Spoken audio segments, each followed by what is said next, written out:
Welcome to the Skiffy and Fantasy Show's Mining the Genre Asteroid. Our podcast, I object to this word. Our podcast evolution of Paul's long-running feature for our blog. It's not a reanimation. My feature never stops, Sean. This is episode number 2 of a show where older, overlooked genre gems are dug up and discussed anew. We teach fem cubs to be quiet. It's a good first lesson in obedience. Well, I'm Paul. I'm Trish. And on today's show, we'll be discussing 1974's Walk to the End of the World by Suzy McKee Charnas, the first book of the Whole Fast Chronicles. But before we get into that discussion, a reminder to our listeners. Please share your questions and comments with us about our show at skiffyandfantasy.com/listener suggestions. You also might suggest books you might actually suggest here. Your questions and comments can get discussed right here on future shows. If you aren't already, join us on Twitch for Sean's Alphabet streams every Friday at 6:30 p.m. Central, that's right now, to be part of our interactive live streaming format. Live and direct, Network 23. Finally, if you want to really show us love and pre-orders of love, but also show us love, you can join our Patreon for as little as $1 a month and be part of our special Patreon-only events on Discord and make Sean happy. Don't you want to make Sean happy? I know you do. It only takes $1 a month. And you get exclusive podcasts, torture cinema voting rights, and more by becoming a Patreon supporter. Of course, you can give more than $1 a month if you really, really love us, but even just a little bit helps. And we use all these glorious funds to help pay for hosting, cover website maintenance, and occasionally replace broken technology. This is a fan-run show. We have no paid producers or contributors. This is by fans and for fans. Anyway, please tell folks about this show and what we're doing, because we crave on audiences. We need eyeballs. We need ears. We want people to engage with us. You can also review us on iTunes, Podchaser, GoodPods, all those places where you can review podcasts. Word of mouth is really what makes fan-run podcasts live or die, and we need your word of your mouth. Please help us find more ears for our sometimes very ridiculous show. This is one of the more serious shows. This is Mining the Genre Asteroid, but some of our shows are awfully ridiculous. That's the Skiffy and Fenty brand. Help fuel that by telling other people about what we do. Anyway, Trish, could you please tell our fabulous listeners and watchers a quick summary of Suzy McKee Charnas' Walk to the End of the World? Okay. This is a post-apocalyptic feminist dystopia, very angry radical feminist dystopia. We start out, there are 5 sections in the book. The first 3 sections are from the perspective of 3 main male characters. Yes, this is a feminist book, but it's seen from the male character's eyes for at least 3/5 of the book, and then we finally get the viewpoint perspective of one of the femmes. And at the end of the section, the 5th section, we kind of hop around perspectives a lot. But to summarize, there's a man who's in charge of rovers, which are sort of like controlled berserkers in this holdfast society, which is very, very male-dominated. Women are basically slaves, and a lot of them don't talk or have their tongues cut out. A few of them talk, the social slaves who serve in individual households. Anyway, at the beginning of this book, Captain Kelms is told that he has to give up his troop of men and accompany an outlaw dark dreamer to find out what happened to shut down Endpath, which is a facility where old men go to die peacefully.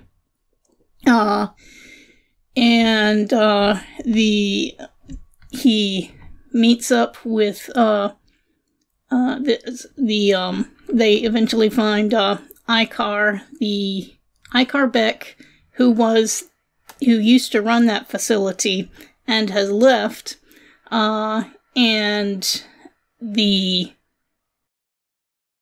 leaders of the Holdfast have decided to trade this guy, who turns out to be an acknowledged son, which is very heavily frowned on and taboo, because, sons try to kill fathers. That's just the way of things. Try to kill them and replace them, and everybody knows that. And so, boys are raised in the boy house and don't know who their father, and of course not their mother is. It's sort of a Spartan setup. And anyway, this one boy was acknowledged by his son, and then that was kind of hushed up, and they were separated. And now the idea for the council, the board of the Holdfast, is that they're going to trade him to the father, who now lives in a place called Troy, because they want to do some trading with Troy, and they figure, hey, this father's going to want to kill this son who is destined to try to kill him. Okay, so there's lots of going back and forth and looking for information and trying to track people down, and eventually they're in a community, they're in a slave encampment of women who have an elder who knows where somebody is, and as a parting gift, she gives them a young femme, Aldera, to serve as a kind of pack mule for them. And then we get to see a lot of stuff from her perspective. Eventually, they all make it to the city where Troy is. It turns out that the father actually sees famine coming, and he's planning to make power moves once that happens. And, but he wants to make this son his heir instead of just killing him. But the youngster is so heavily programmed that despite whatever arguments, and some of them are not good arguments, that the father makes, he ends up killing the father anyway, and the town is destroyed, and people flee. Including our heroine. Including our heroine, who makes it out to the wilderness. She's going to look for the rumored free feminists, or free femmes that she has heard of, who allegedly live somewhere in the wilderness where the men haven't caught them. And that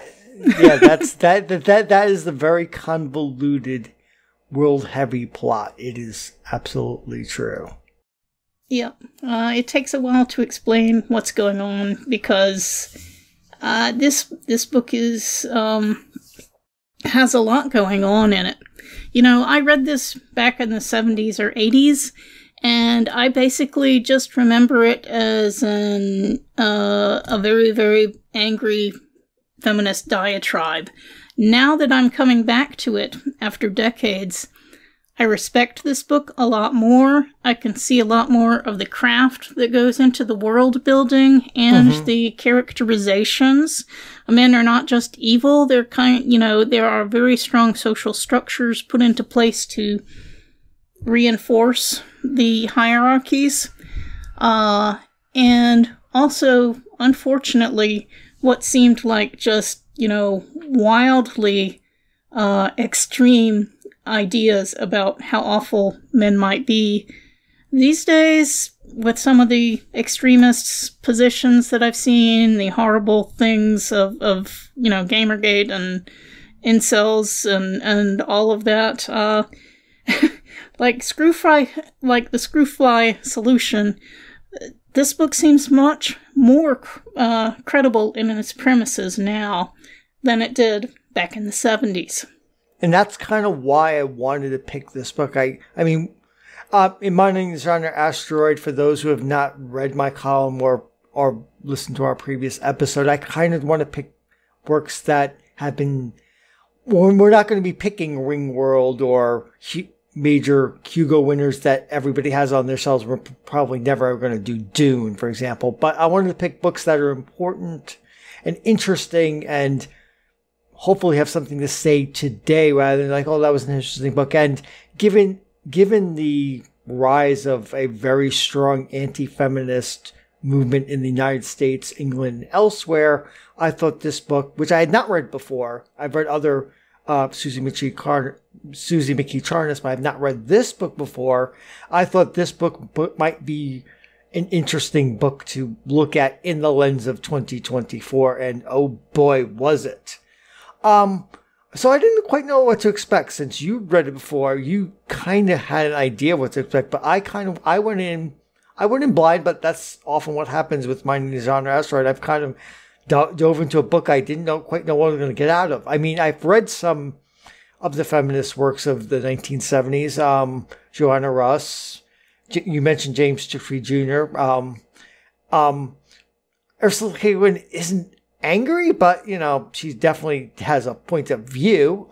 So I've read books like this. This is the angriest one I've read to date. I'd have to think about that. There might be angrier ones, but this one kind of like a swallowing a live coal is the metaphor I'm going to go with here, because it's like it burned all the way through my digestive system. It's like I mean, for the first half of the book, though, I was wondering, is this really a feminist book? Because Captain Kelms is we have a couple points of view, but Captain Kelms felt like our main character, like, okay, where's the women sort of thing? Or is that the point? I mean, until the femmes actually come on screen and our main character and our real main character comes in, I was thinking, like, what is this like one of those negative space sort of things where we have, where basically we're showing, because the lack of women and women being so objectified, it's done to a point. Like, is that the point of this book? And then, of course, I'm just going to put spoiler. I mean, we're going to spoil this book, so I'm sorry. I'm going to spoil listeners. I already said the plot, basically. Captain Kelms comes to a sticky end. And it kind of comes a little out of the blue, because, he'd been built up as this main character for so long, and suddenly, whoops, I guess that's no longer Captain Kelms' book. It's really her book in the end. So this is the kind of book, listeners, where it takes half the book to really actually meet the main character.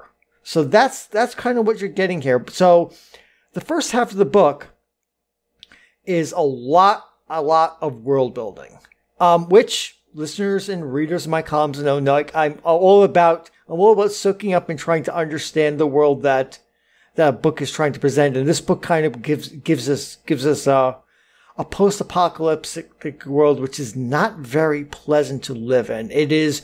You mentioned the Spartan society. I picked up on that too, because it's very male oriented. Men live together. It's even more. It's more extreme. I mean, it's like, let's dial things to 13 than Spartan society in the actual ancient world. It's like women are just there for breeding, and we don't even like to do that. There's more male sexual contact in this book than there's male female sexual contact, and that's kind of seen as kind of deviant. So, but our Captain Kelms, going back to Captain Kelms, himself is an atypical character. He's not the typical character. He's not the typical person of this society, because he should have long graduated from managing a gang to going to be an elder in the society. And he's stubbornly refused that all this time. He's not wanted to graduate his rank and role and become an elder. He likes doing what he does. And that's kind of, I think, the subtext is one of the reasons why he got thrown on this mission, because he's kind of an embarrassment that he's still, quote unquote, playing with boys, as it were. And so we get this build up of the society. It's post-apocalyptic. We're kind of living in a not very agriculturally dense world. I mean, they're like basically getting this toxic seagrass and eating it as the main crop and main thing to eat. It's a very crapsack world. There's a lot of species died off in the apocalypse, and there's not a lot else left. And you mentioned the famine. Even that's kind of iffy. It's like, so this is a society that's being squeezed. So it's already extreme society. It's a society that's undergoing external pressures, that the screw is being tightened on it. And so we get to see a society that's kind of being pushed towards the precipice, and that's always interesting because it brings our characters into sharp relief. And I better stop talking for a moment and let you talk for a bit. Yeah, just to go to the backstory a little bit. According to men, or the white men who are the rulers white and men, masters, yes. Long ago, the ancients were facing an uprising by women who had allied with the so-called dirties, i.e. not white people, and they were rebelling, and so the white men were forced to exterminate the non-white peoples and put women under extreme subjugation, and thus it has been since then.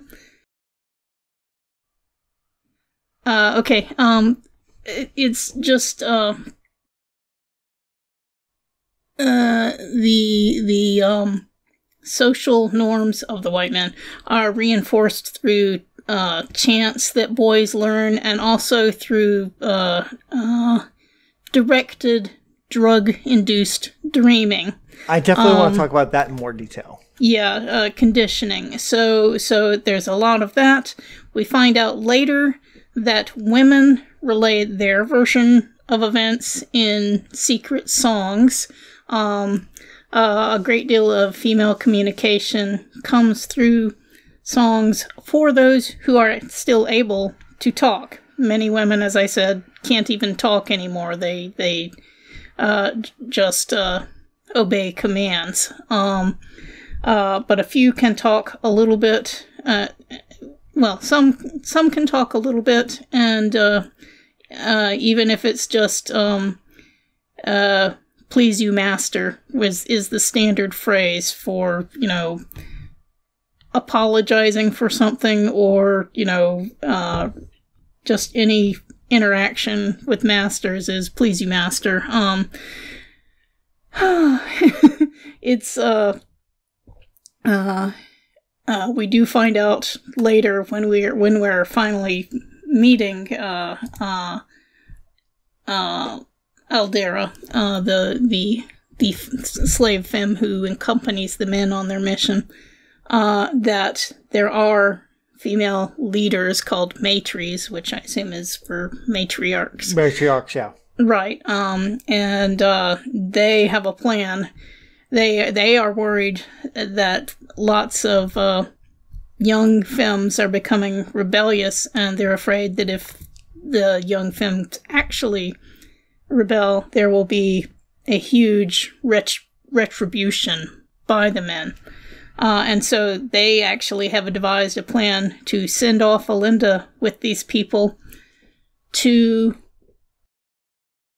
be able to bring back a message, which will actually be a fake message from the wild femmes, which the matres don't believe exist, to placate the young rebellious femmes by making them think that help is coming. So don't rise up now. It's convoluted. It's convoluted and cynical. It's plays along with what Aldera has been angry about before, where the general advice from the beginning was for, okay, there's been this great cataclysm, we're all in trouble, the men have all gone crazy, but let's just be quiet and, let them have their way for now. Things will calm down and things will get better. But as we see by the state of society now, things did not get better. Women, were continually more oppressed. Their food rations were cut so that the women had to resort to milk farming of themselves and even cannibalism of their own dead. So very, very bad situation for women. Actually, I'll stop for the moment and let you react to some of that.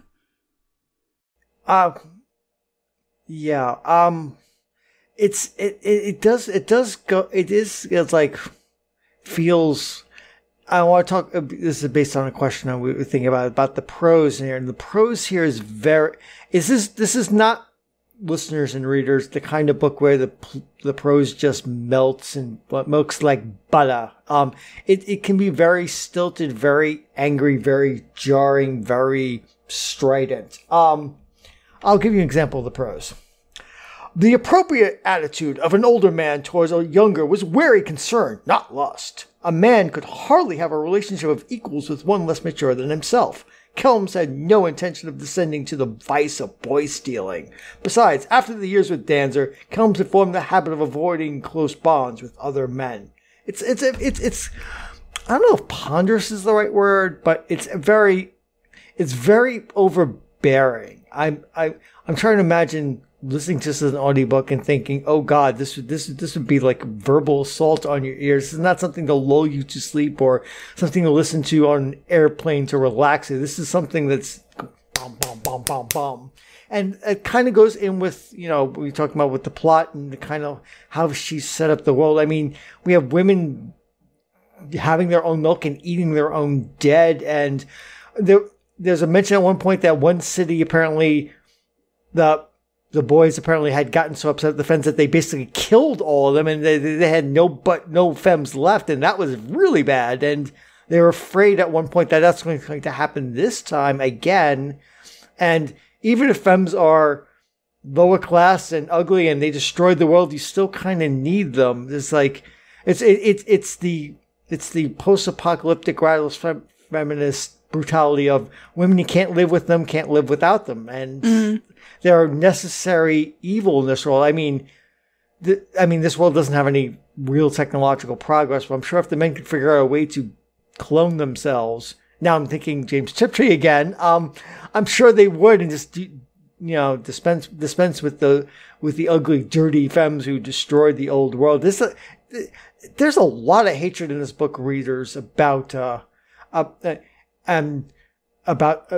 from one side to the other. And I wanted to get your thoughts on the prose and how this book feels and felt as you were rereading it. Well, it certainly comes off as old-fashioned prose. A lot of declamations in speeches. A lot of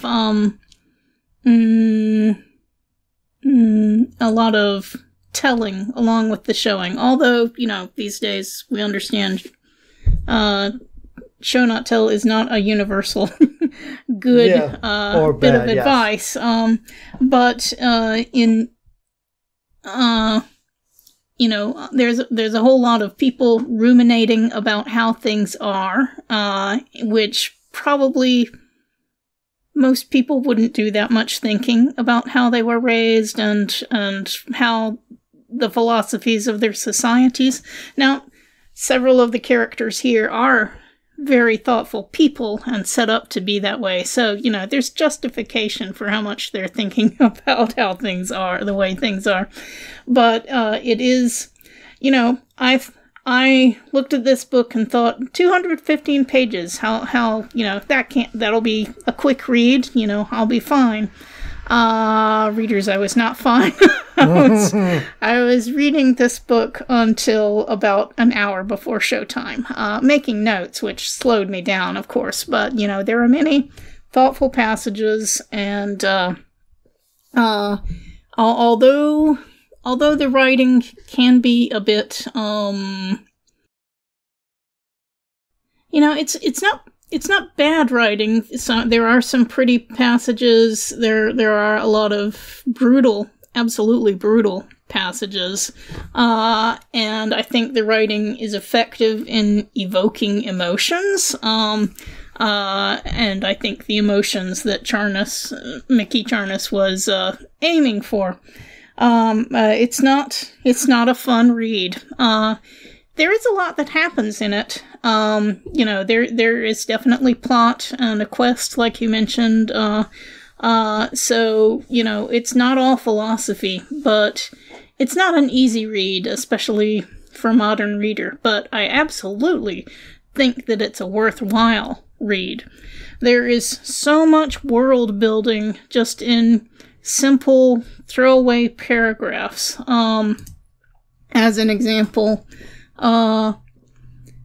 he searched out the 4 stars that marked the cross sign and traced it on his own chest. It signified the opposed wills of father and son.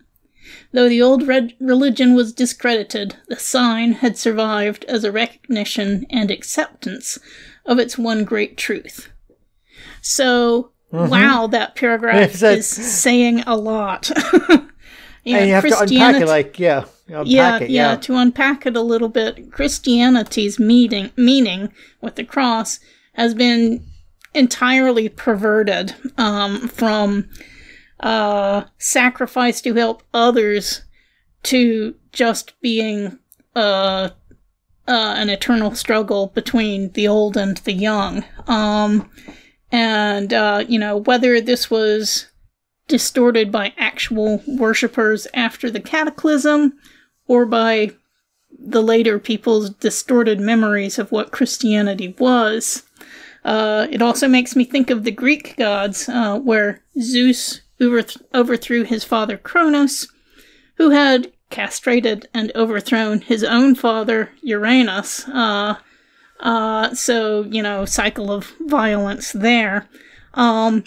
It's a horrible philosophy of, that they always, it is, it's not just that things turn out badly sometimes in families, it's that this is the natural order of things. That fathers and sons should hate and resent each other, and they'll lead to murder if not separated so that society can continue. So that's part of the philosophy behind the barracks, or maybe it's a justification that they came up with after the barracks were instituted. But the idea is that nobody should know who their fathers or their sons are. Yeah, there's no indication that they knew about the ancient Greeks or Sparta. They kind of came up with this same solution that the Spartans did independently. They rediscovered the idea, if we just separate the boys from women and from fathers and from everybody else, and we just raise them communistically and communally and indoctrinate them, that will solve all problems, and we will have a perfect, happy society. Not so much. I get the sense that when things were better, because this is clearly a world on a downward slide. It's a crapsack world to begin with, but it's a world that's, as I said before, the screws are tightening, that the system kind of worked better. But I'm going to go back to Kelms, because I keep thinking about, I kept thinking about Kelms so much about this in this book, because he dominates the first half of the book for me, even more than our protagonist. And it's he's kind of like a symptom of the failings of society, because if he was a good, happy, well-adjusted member of society, he would have become an elder long ago, and yet he still clings on to his current role. And I think that's a metaphor for the whole society kind of clinging on like a limpet to its ways and traditions, even as the world is changing around it, and they're not. And I mean, it's like the more they tighten things, the worse things get, like slipping through their fingers. It's like it's a matter of like it's a indictment of not willing to be able to change and face new truths and new societies and keep going. We have to do things the way we did the old ways. And if we go back to the 1950s and when men knew their place and everything would be fine.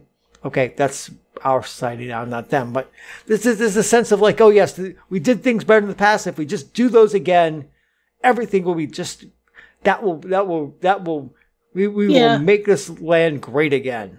Just do it harder this time. Yeah, just do it harder and less compromising. Yeah. One of the characters points out later that this barracks society and the setting of juniors against seniors is just how, it makes it easier for the seniors to control society.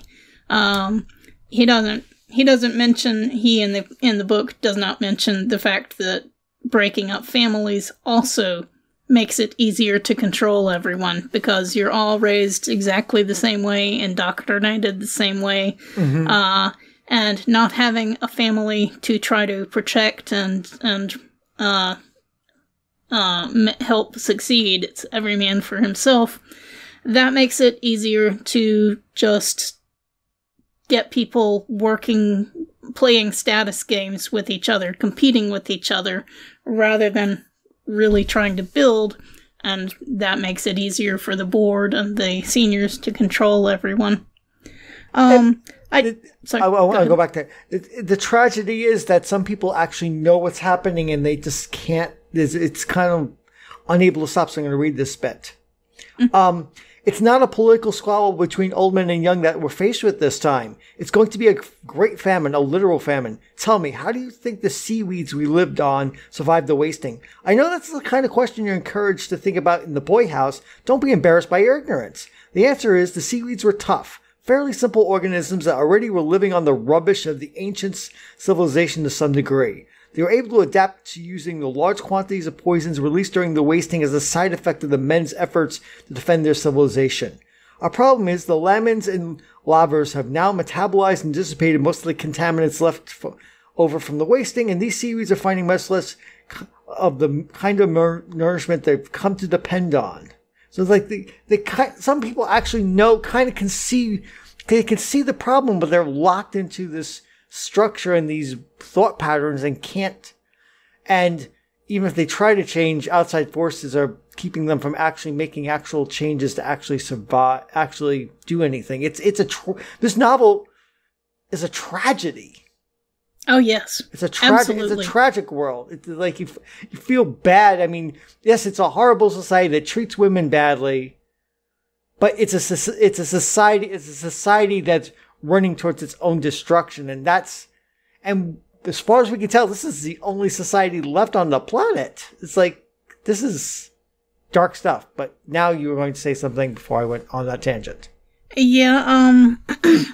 So you've referred several times to Aldera as the protagonist, and I'm not quite sure I'd agree with that. I think McKee Charnas makes a very deliberate choice to start out with viewpoints from 3 different male characters before we hear from one of the femmes. And these people, none of them come off as evil. These 3 men, they are all doing the best they can, and actually every one of them is a bit of a free thinker and a bit of a quiet rebel, or a not so quiet rebel, in their society, and they aren't, none of them are overly concerned with the fate of women in this world, but they do see some of the flaws of their society, and some of them are quietly working against, to try and address those flaws.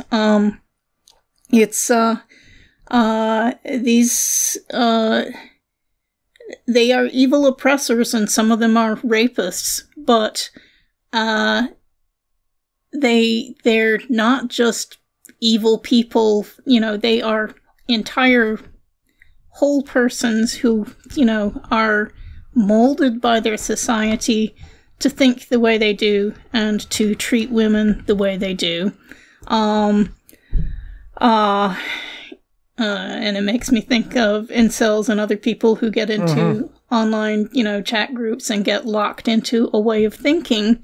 And, some of these are people who were raised by good and loving parents who just lost their kids to indoctrination by others. And, that certainly makes it, I don't excuse the rapes and the exploitation and the killings, but the dehumanization of women. The dehumanization of women. It's terrible. It's a terrible dystopia, but part of that dystopia is, these are well-rounded characters who are participating in the misogynistic exploitation of them.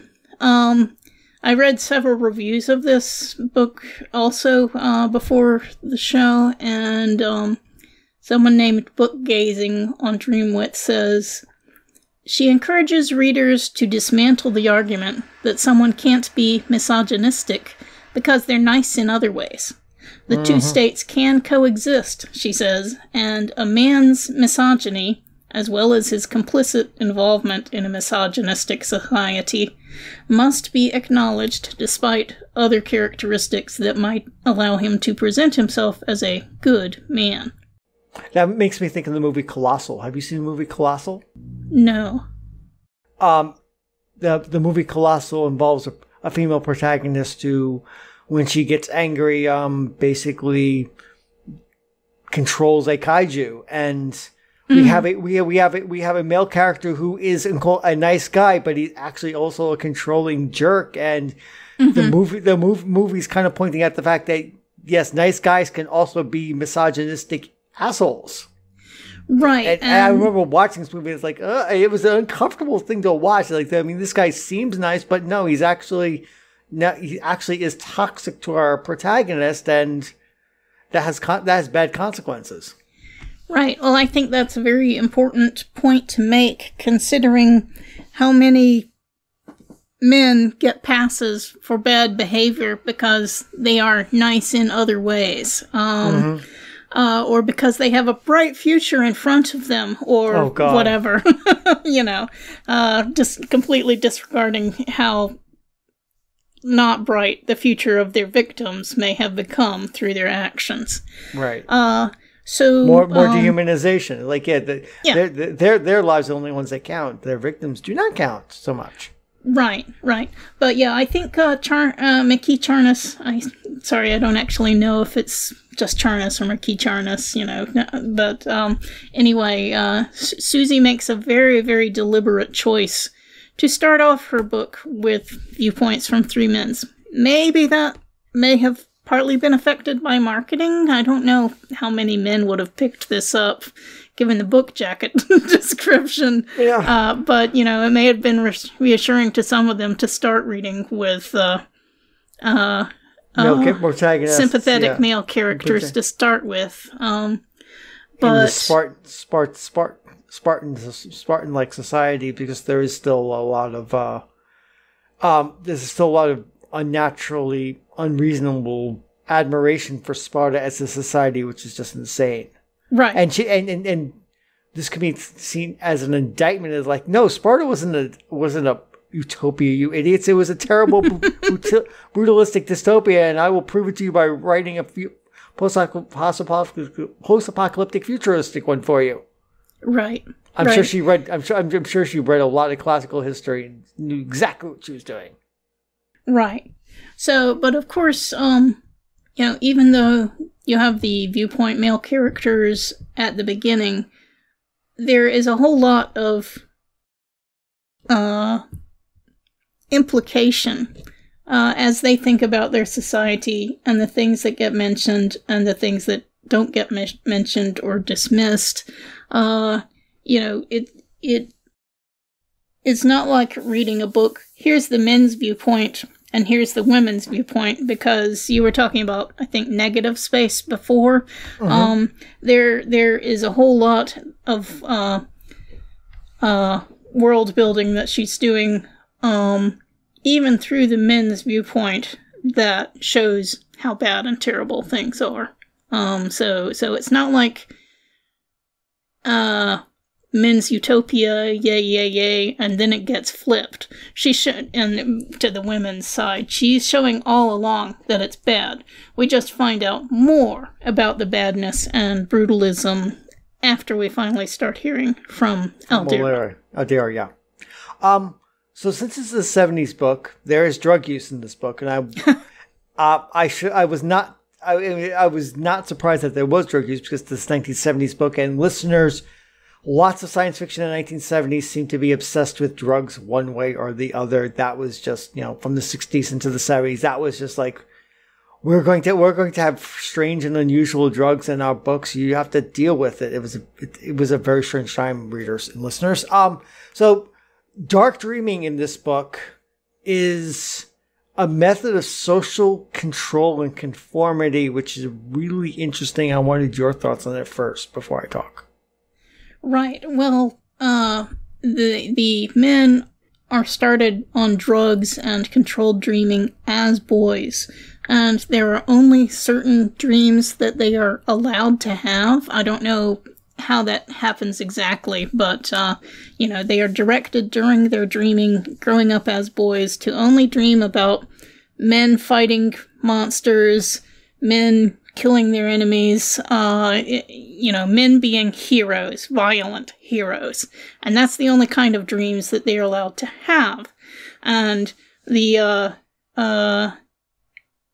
dark dreamer character encourages men to have uncontrolled dreams of whatever they choose to be. And there's a scene when he's doing this, and one man, through his body language, apparently is dreaming about being a woman. Another man dreams about being a beast instead of a man. And there are other, non-socially approved, non-conforming dreams that people are having, that the dark dreamer is saying, freedom to dream for yourself. And of course, the authorities don't like this and exile him.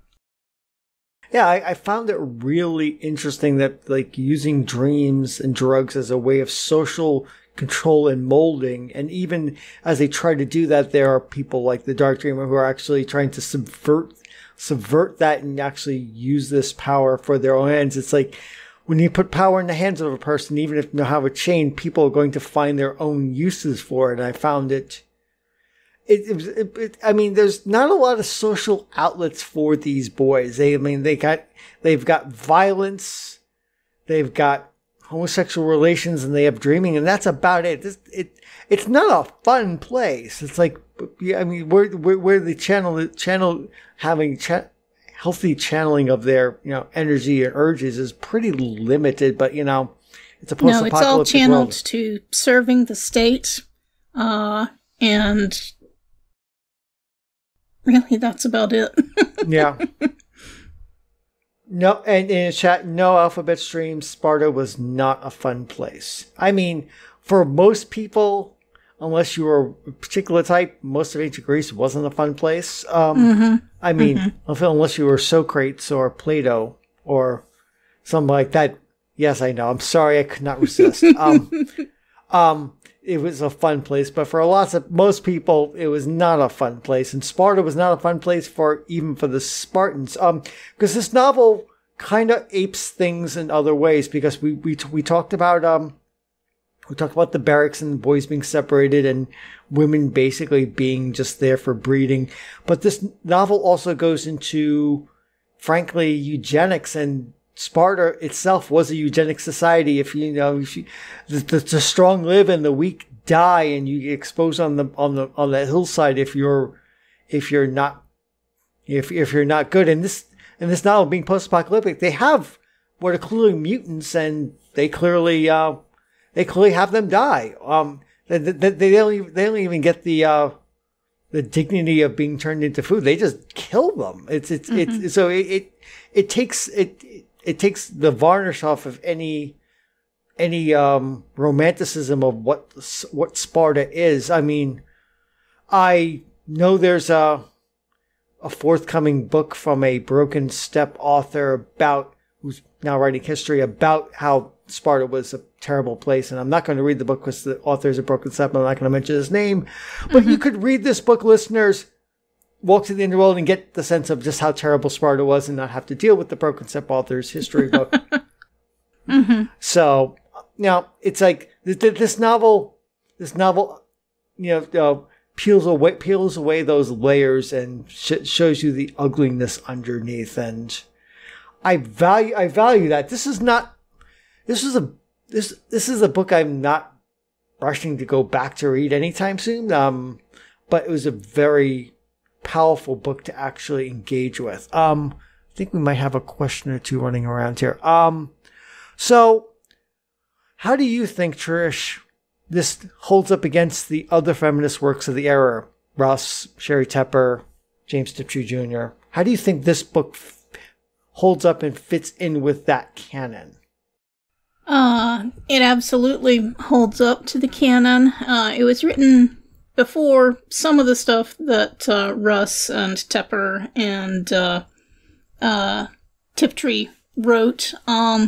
When I finished reading my copy today, I gave it 5 stars. For what it is doing, it is absolutely great. It is not a fun book to read, but, it is so well thought out, so well crafted, so many world building details that tie together. It's not just a bunch of stuff thrown at a wall. It weaves together, how the social structures reinforce each other.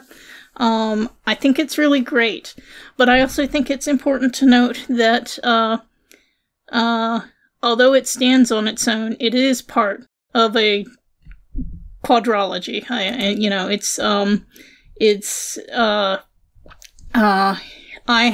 have read the second book in the series, Motherlines, in which Aldera does make it out, and she does find women who live out there in the wilds. And there are different societies of free women who have different cultural traditions.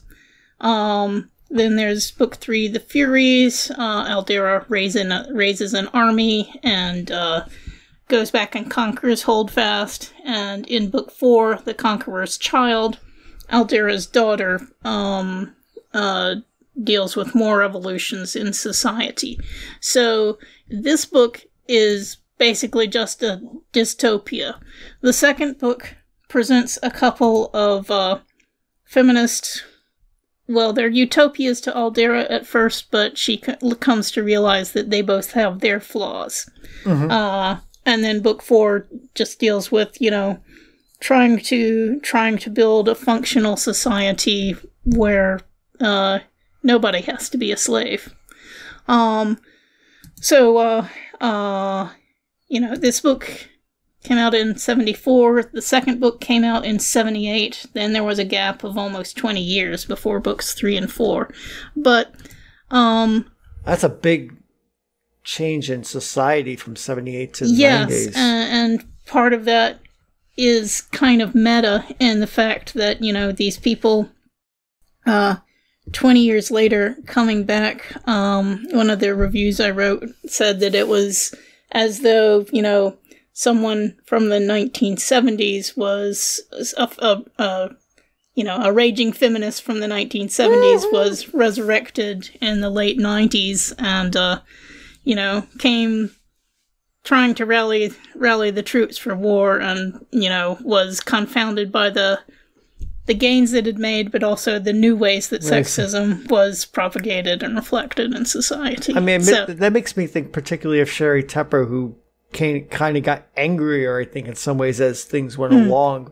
Because I read like is it The Great Game or some Player of Game? I can't remember the name of the Tepper I read, which wasn't really that Player of Games is Ian Banks, I think.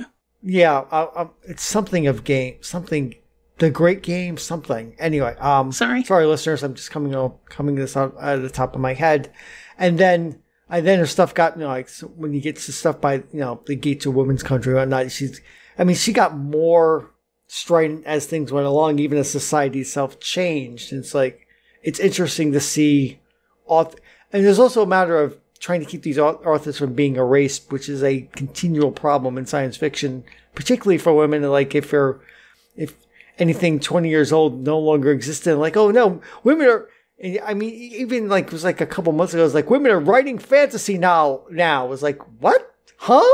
When? What? Are you kidding? Oh, man. And we seem to have this conversation like every 8 years. Like, women are writing fantasy now, and it's great. It's like,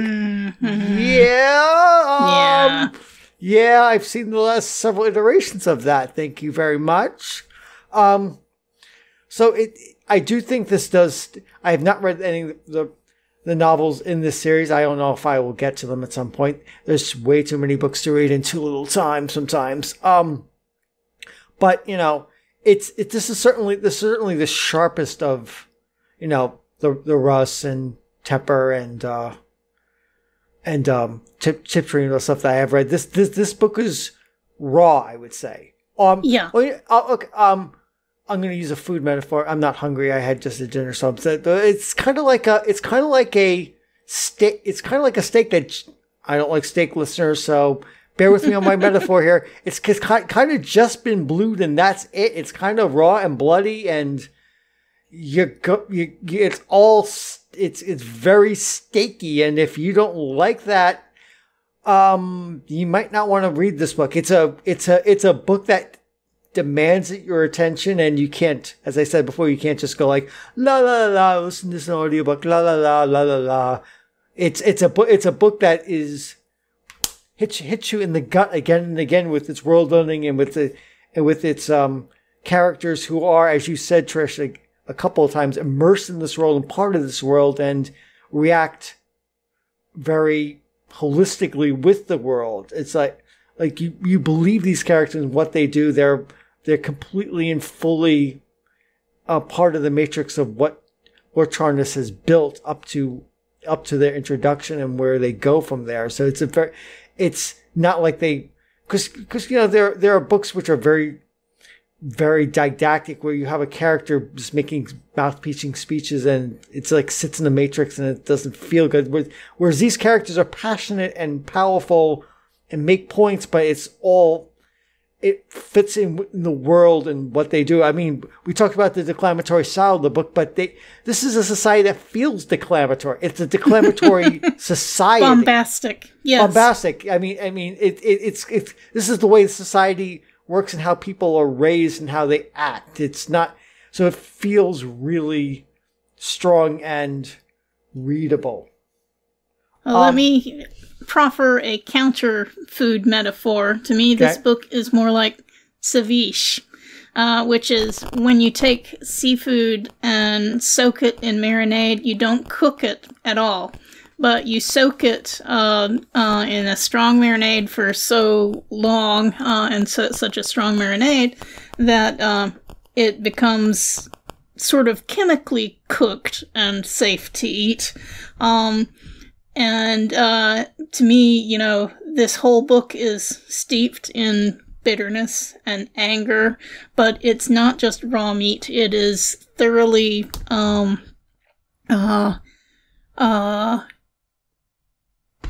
considered and complex and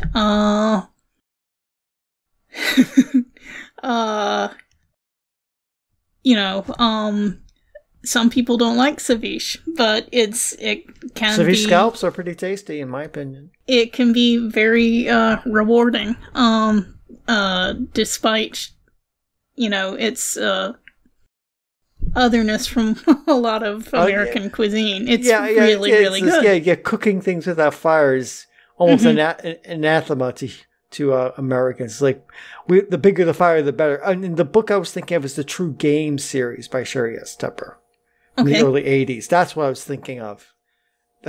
Which reminds me of other books entirely other than this one. It actually feels very, very different. But after that, I mean, the books that Tepper went into are, I'm reacting to Sean's point in the chat. Yeah, kind of went more along the lines of the more feminist stuff. After that, when she starts to talk about the Arbai trilogy and Plague of Angels and that. So she kind of got more feminist as time went on rather than less. This does feel very much of its time. It very much feels like a 1970s book. But at the same time, I don't think that's a bad thing. I think it's very interesting to look at, on its own terms as a work of fiction, but also as a depiction of a state and time in the genre.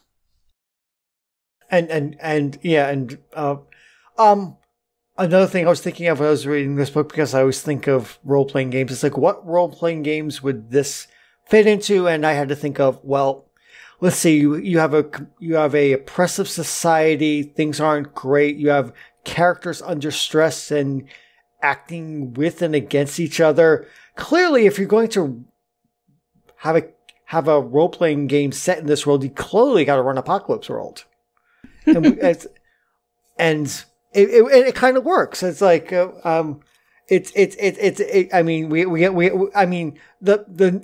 we have hard holds instead of hold fast, and we have Combs as kind of this gang leader, and so characters can be slotted into a very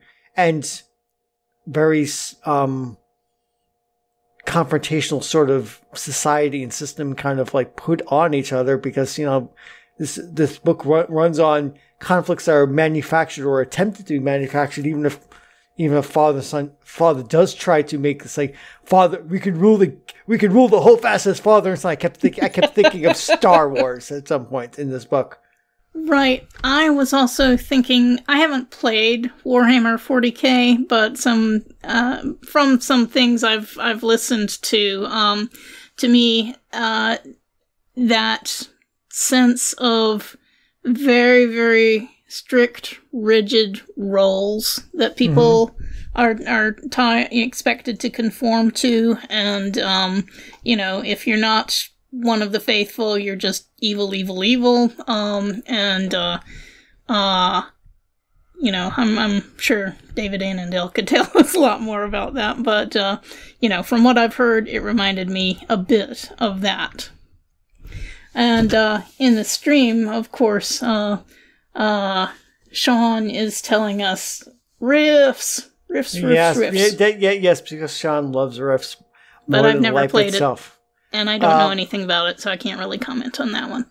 The answer is no, Trish. No, you don't want to run riffs. You don't want to run riffs general or riffs for this book. Sorry, Sean. It is not true. No, there are other games to play, and there will be streaming, but that's a different interest of mine other than mining the genre Asteroid. So do we have any I need to look at this the script of ours. You can tell me more about the game later, and I will consider playing riffs. But so I will not make a commitment at this time. So I think since we're over an hour at this point, we probably should move towards final thoughts. We don't grade mining the genre. Have we really been talking for an hour? Yes, we have. Wow. Yes, we have. There's a lot to say about this book, and there is. So it's a powerful book. It's a book that demands attention. It's a book that really runs on its world building. And even once I figured out, I even had I had the Kindle, it's ancient Sparta. Then even if we figure that out, there's still nuances and interesting ideas, and laying that society bare in a way that I mean, as I said before, Ancient Sparta gets romanticized way too much for my own taste. And this this book demythologizes Ancient Sparta by showing how crapsack a world would be if it ran on ancient Spartan lines. Here's your Ancient Sparta. Enjoy. No, don't enjoy. It's a society where, where oppression and conformity and trying to break free of those is kind of ruthlessly dealt with, no matter whether you're a boy, a man, or a femme. So it's a society that I enjoyed my visit to the Holdfast, but I don't want to buy any property there, if you understand my metaphor. There are fantasy worlds where I would love to set up a house. This is not, or science fiction places where I like to set up a space station. This is not a place I want to put a pied à terre. I don't want to even visit it. No, thank you. No. Well, you did visit it. Well, my point. Okay. You don't want. Yes. Yeah. I'm not eager to go skipping back to it anytime soon. But I do think it's an important book, and if you want to understand feminism today through a lens of the 1970s and see just how terrible patriarchy can be when gone absolutely toxic, which parts of our society want to make it so. Thank you, abortion rights. This is the kind of society you get when you have patriarchy that goes completely toxic, and that's an important lesson. What do you think? Yeah, and so I guess that's pretty much your final thoughts. That's my final thoughts. Right. Yeah. Yeah. This book is definitely a cautionary tale for women that placating men is not going to make them eventually turn nice to you. The trend in this book is they killed off all the not white men, and they had nothing left to be their slaves except for the women, and they put them under the boot good and hard and kept them there, and even though they had no power left, continued to blame them for everything that went wrong, from famine to social unrest, to anything at all. I think it's an important story. I think it's well worth reading. And I'm very glad that I revisited it with a 21st century eye. Thank you for joining me here tonight in discussing this book. I mean, I do enjoy, and listeners, yes, I have. There's the mining genre Asteroid column never went away. Just went off to other things for a while, and there's always going to be more. But I enjoy being able to talk to somebody about a book because you see insights and get reactions in a way that me writing about it. It's a different form. It's a different way of bringing these books to you, and I hope you listeners, if you're interested in this sort of feminist sort of writing, that you'll pick up this book. If we've interested in you, or hopefully you maybe just enjoyed us talking about it and bringing up these ideas. Either which way, look forward to more discussions. Mining that genre asteroid. That asteroid is inexhaustible, and we'll find another seam of stuff to talk about for the next book. Yep, Sean in chat is asking if he can pick the next Mining the Genre Asteroid. I think that would be fair, but also we are always looking for listener suggestions. So if you would like to help us figure out what to read, please, you can type suggestions into the chat right now, or if you're listening to this later, you can send them to us in a variety of media, which we'll get to in a minute. Right. So that's it, folks.